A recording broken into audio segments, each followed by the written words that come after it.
Hi, welcome to a video podcast on fibre optics. So we've already seen that if we have a material surrounded by something else, in this case air, where the waves will travel faster, if a wave enters this material, it will bend towards the normal. When it gets to here, provided it arrives at an angle greater than the critical angle, it will undergo total internal reflection and be reflected down the fibre like this. And then when it emerges from the fibre, again it will be bent away from the normal. A real fibre optic would tend not to simply be a piece of glass in air, and it would have a cladding, and let's start thinking about why that might be. There are a few disadvantages to this arrangement. If we scratch the fibre, if a ray of light hits the scratch, it will emerge from the fibre.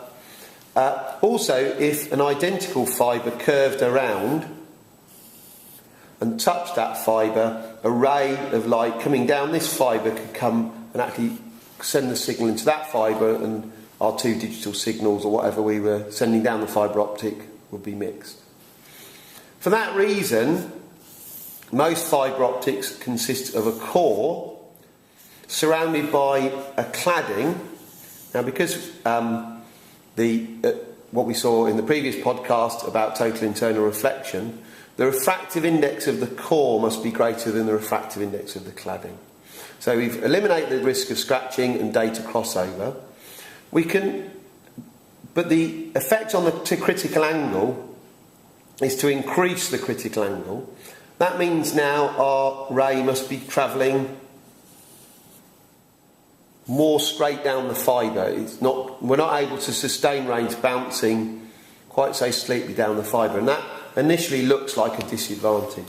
But if you want a kind of posh reason for having a cladding, if we imagine that ray going straight through, that ray will arrive ahead of the ray that reflected down the sides of the fibre.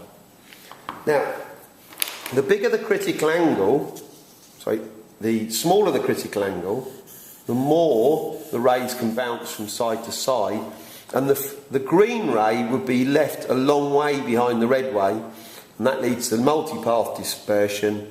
We put in nice, neat pulses of light. The first part of this pulse goes faster, the back of this one is going slower. They start to merge into each other, and eventually the signal is lost.